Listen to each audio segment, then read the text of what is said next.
I'll be presenting on trends in personalized video recommendations. I'd like to start by acknowledging that I'll be presenting an overview of the problems and the solutions in this area, and I'll be presenting the work done by many folks across the industry, including at Meta and across academia. I would also like to extend my thanks to the video recommendation score ranking team where I currently work at, and Facebook app leadership for their constant support in this work throughout the years. This is the rough agenda of the talk. Sorry to interrupt you. The slides, we are able to see multiple slides. You have to show only once. I think we're just able to see the presenter view. Yeah, so you might want to transfer over the screen that you're sharing.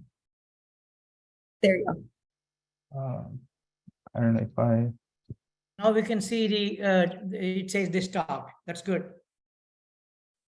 I can see I think in the screen. Full screen view, I think it's not really what. No, what you did is okay, right? There you go. This is it. We are seeing, right. Yeah, that's good enough. Yeah. Okay. Yeah. Okay.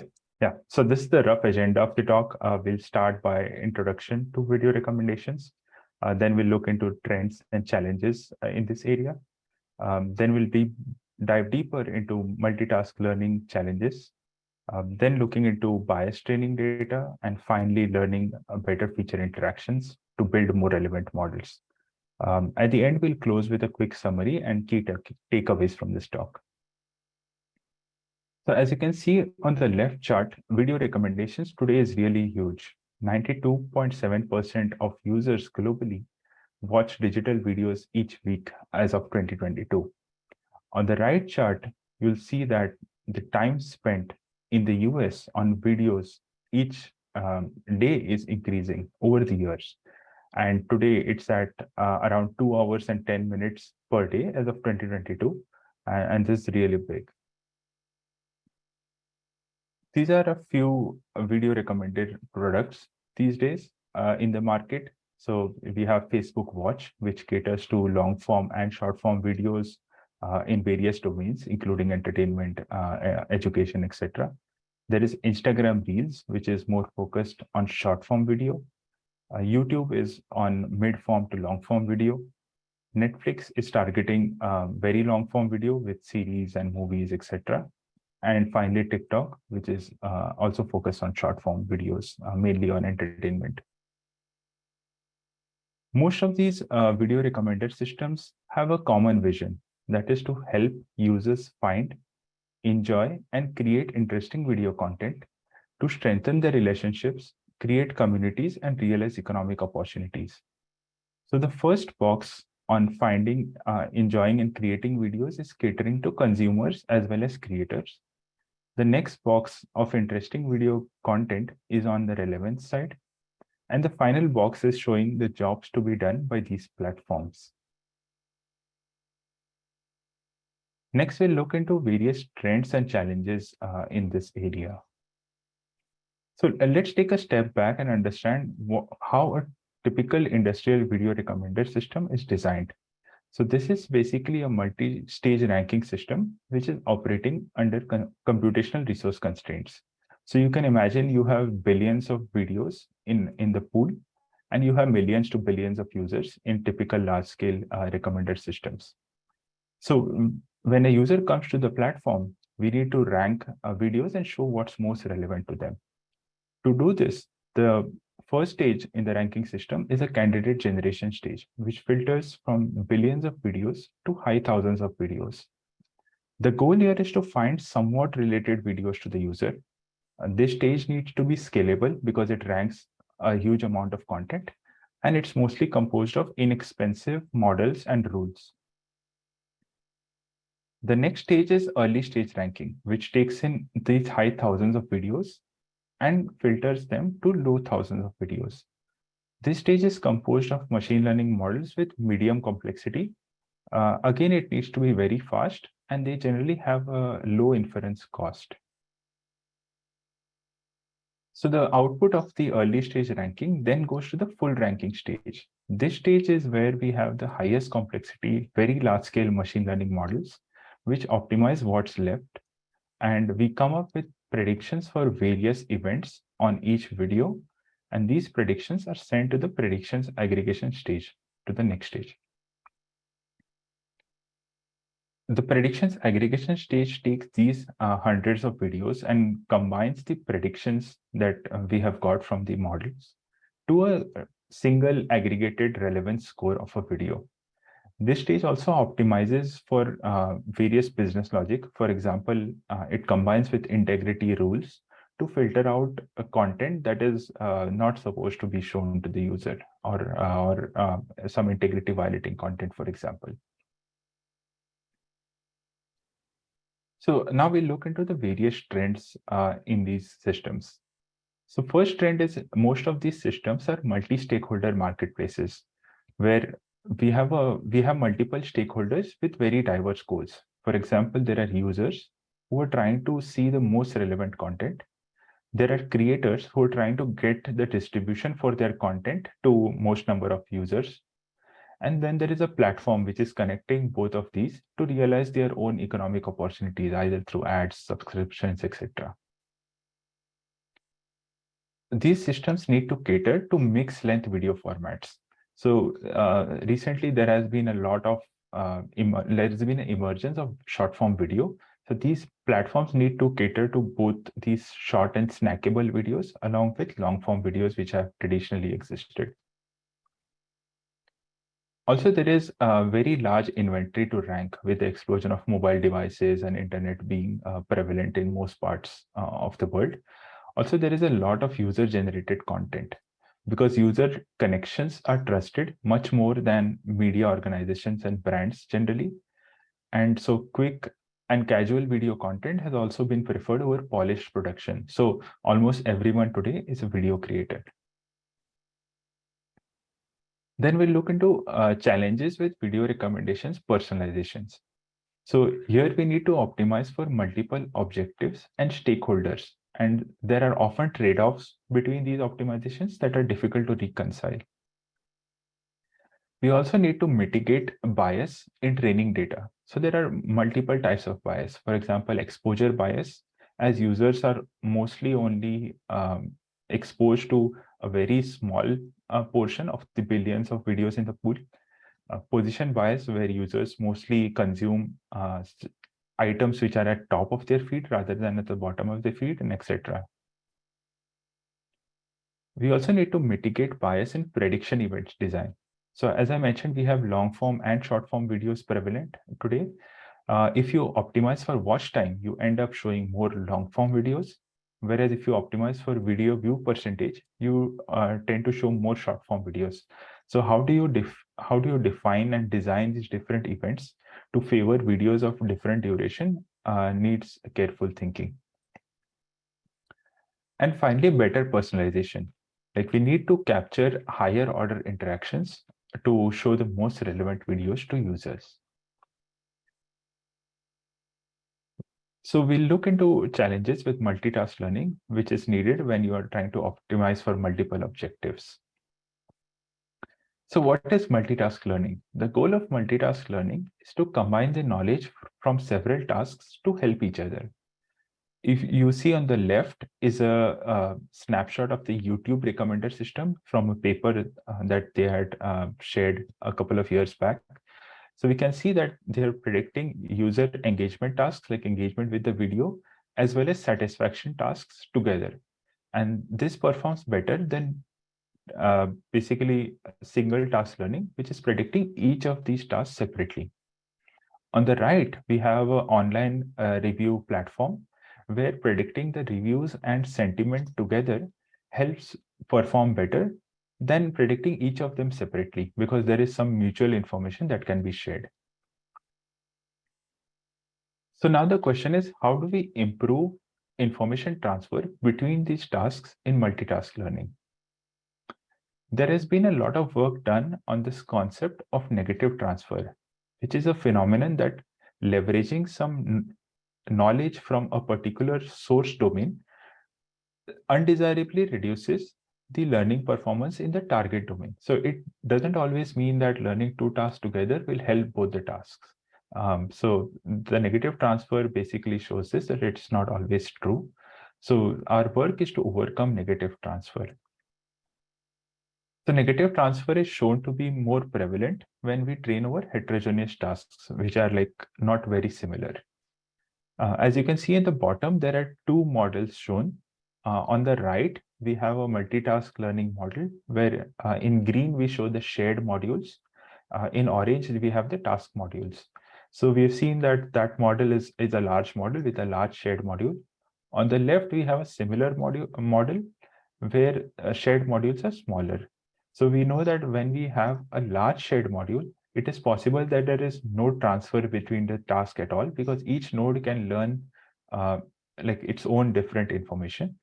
Whereas when we have a too small shared module, there can be negative transfer because there is a lot of interference between the learning of each of these tasks. Geometry between the tasks also matter, and geometry is measured by covariance matrices. So the more misaligned data you have, the more negative or suboptimal transfer.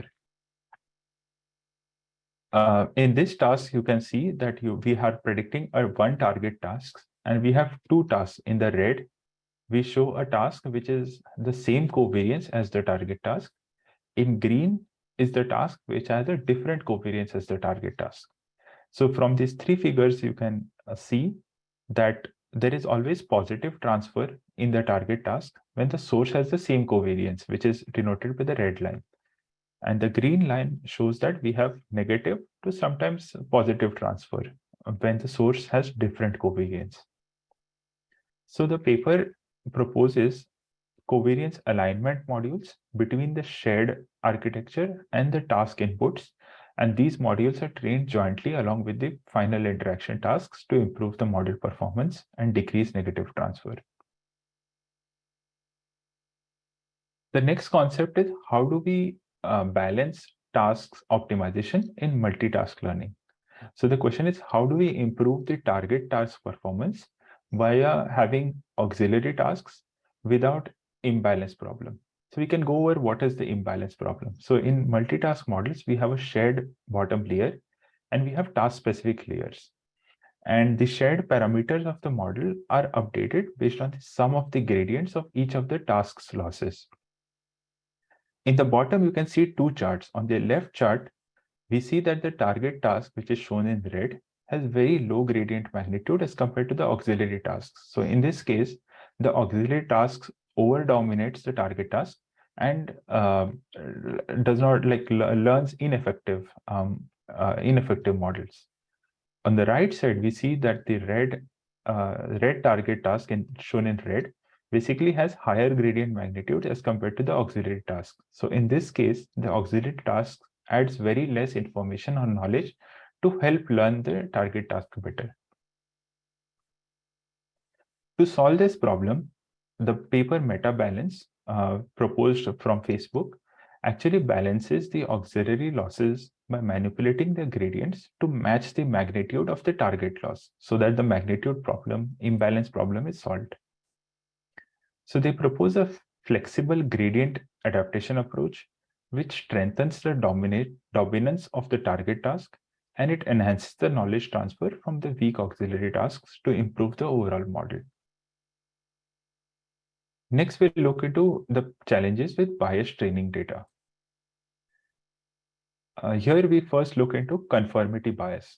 And the conformity bias problem is basically you are influenced by some social factors rather than your true interests. For example, a user sees a video which has a very high number of views. Users are very curious sometimes to watch the video to understand why it has a high number of views, even though it may not be aligned with their true interests. So we need to disentangle these user interactions that are influenced by conformity bias, which leads to inconsistency with their true interests. We don't want to over-pivot the recommendations on those interactions.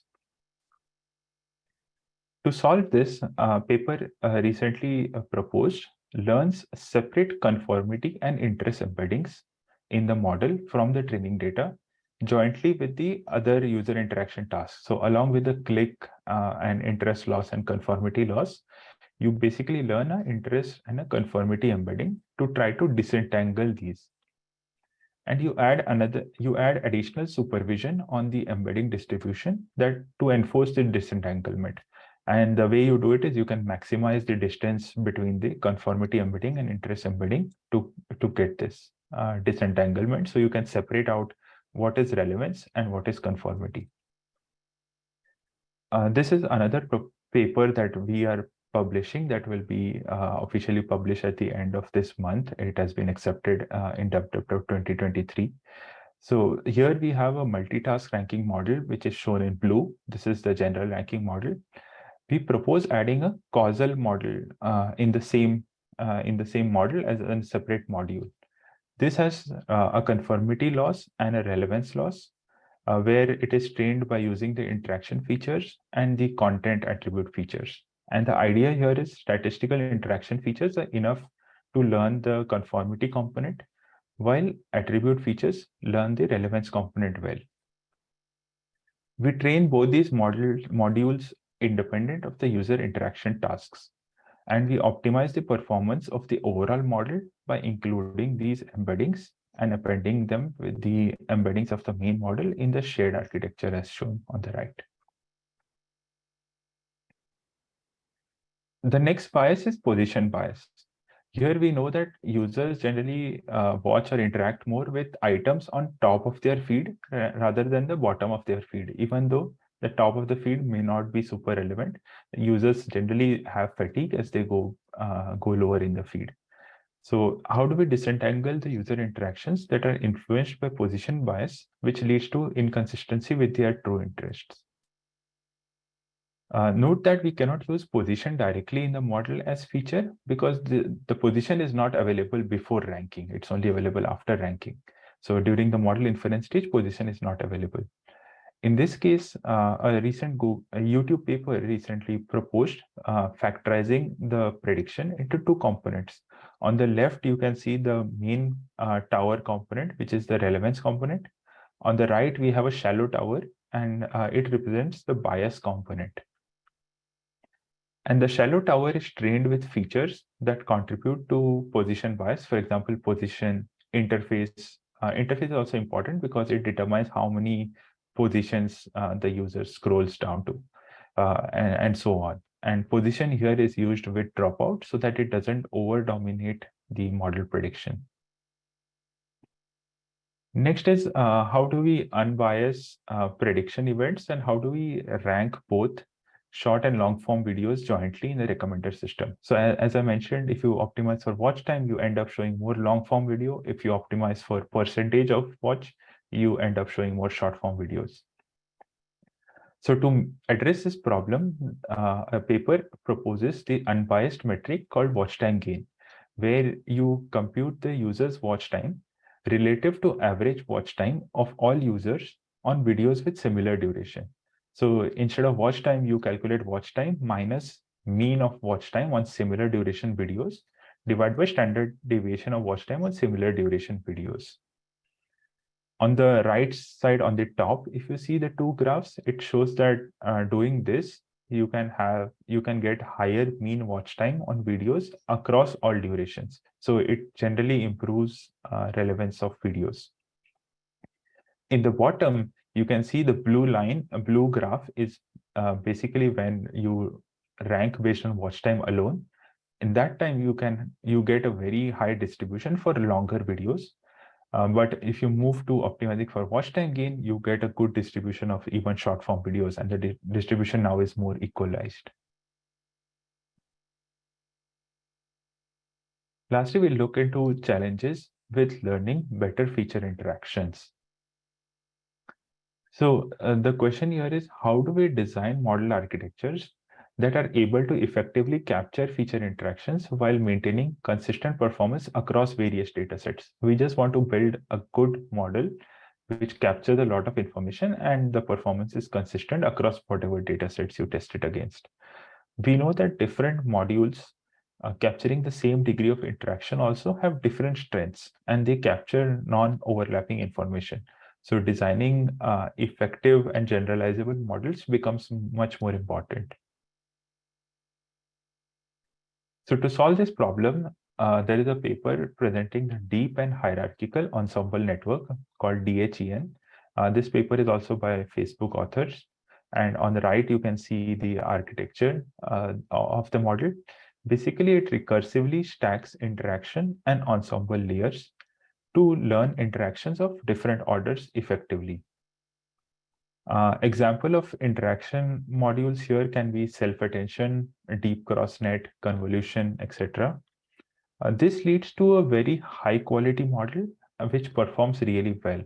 And that is because each module in a layer is implicitly connected to modules in other layers. So information can be passed on throughout the model effectively. Also, this is very generalizable architecture because it has very flexible module combinations. As I mentioned, like you can have interaction modules has many combinations and so on. Also, it has a very pluggable modular design, which can be easily modified. Finally, we will go over a quick summary and we will discuss some takeaways from this.